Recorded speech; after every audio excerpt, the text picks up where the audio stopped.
Recovering from childhood sexual abuse is a process, and there are many key aspects that, when understood better, can help you or others in that recovery journey. In this message, number 2 in this recovery series, I'm going to cover betrayal, the sense of betrayal a victim can feel, so stay with me.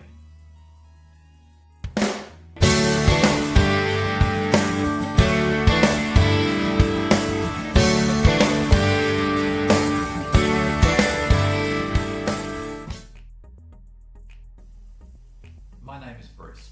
I'm a survivor of sexual abuse and I'm a Christian. You may not hear those two statements together all that often, especially from a male.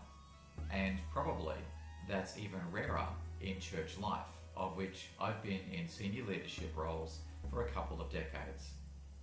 So these messages are about bringing awareness, healing and recovery to all victims of sexual abuse, but especially males.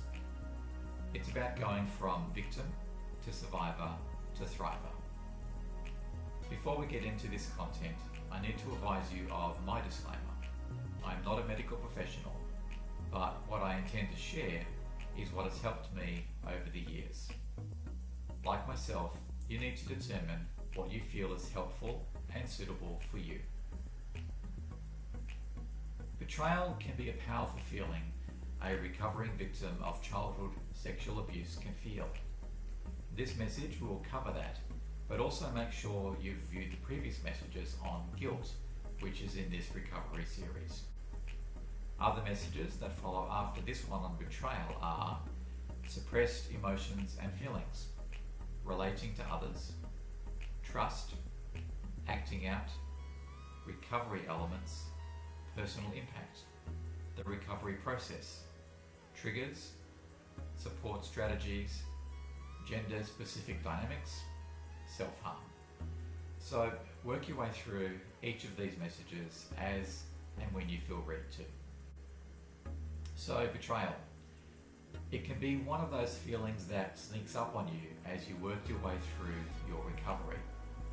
It may become evident as you come to an awareness that trust was betrayed, or care was not there when it should have been. You may feel betrayal as you gain more understanding about the specifics of your abuse, or if you're supporting someone else, it can come as they make those realizations themselves. Abuse violates at the core of our being. I think most people expect others to treat them honestly and with trust. Children certainly have a right and a need to grow up with those things. So when an abuse victim learns that sacred trust was betrayed, they not only feel the effects of the betrayal, the abuse, they also feel the emotional pain of that betrayal. That's one of those feelings that only an adult can fully comprehend and then sadly feel. It can feel like a piercing dagger to the core of our very being. Vulnerable children carry invisible cues that perpetrators sense. If a child is vulnerable, they have a right to live safely in a world where people do not take advantage of that. That vulnerability is betrayed when someone like a perpetrator picks up on that and then abuses the child. Perpetrators gravitate towards unfulfilled and disadvantaged children. Just like perpetrators can sense vulnerability, they are also adept at sensing fulfillment voids in children, or they take advantage of disadvantaged children, again looking for that way in to the child's life. Every child, in fact every person, needs affection, attention and love. All these things are typically absent or lacking in an abused child's environment. When they come along via abuse, they are disguised as attention or love. The child, of course, is vulnerable, and these basic human needs are betrayed. Of course, what the child receives is not love, but another betrayal. Children, for the most part, live simple, innocent lives. They don't know the concepts of manipulation or deceit. They take most things at face value with a high level of trust, unless there are very clear signs contrary to that. Perpetrators typically operate in the realm of manipulation or deceit. It's what they do. They betray the innocence a child has. Children often can't protect themselves. Depending on the situation where the abuse is happening, or perhaps due to the power imbalance between the perpetrator and the child victim, a child is often not able to protect themselves.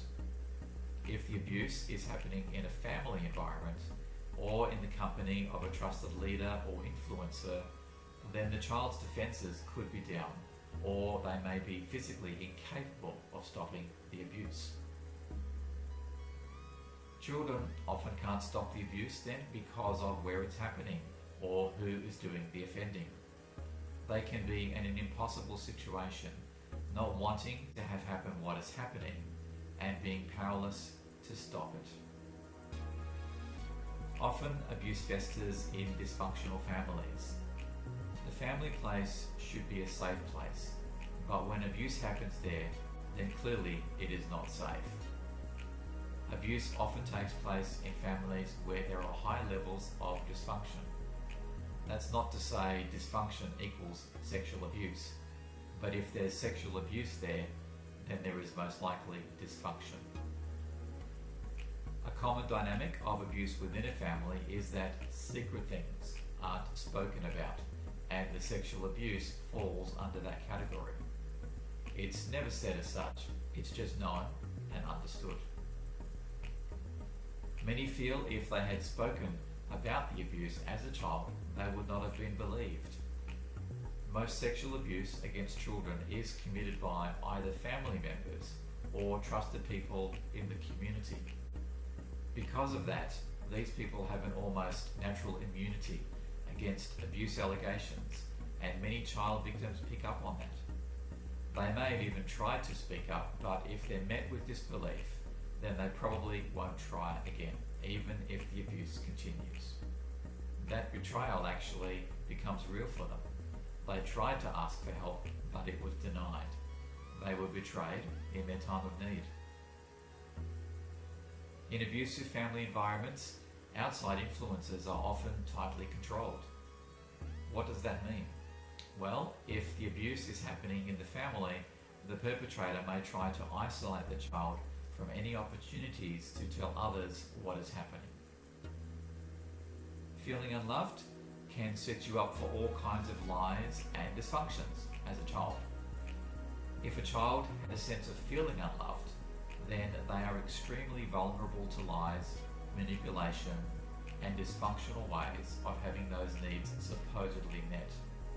It's a setup with a very bad outcome highly likely.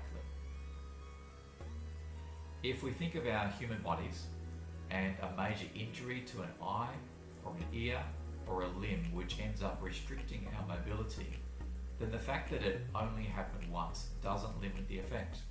A damaged eye is a damaged eye. A child's life is damaged irrespective of the number of incidences of abuse or the number of perpetrators. It is an invalid question and an invalid comparison to make in terms of how many times did it happen. The abuse is done after one instance. Certainly, more instances can further compound effects, and multiple perpetrators can also add more damage. I know, as I was a victim of repeated abuse over many years, and I was abused by more than one perpetrator. Sexual experiences become warped. Sexual abuse is abuse that involves sex, so it should come as no surprise that it affects our sexual lives, sexual views, and thoughts.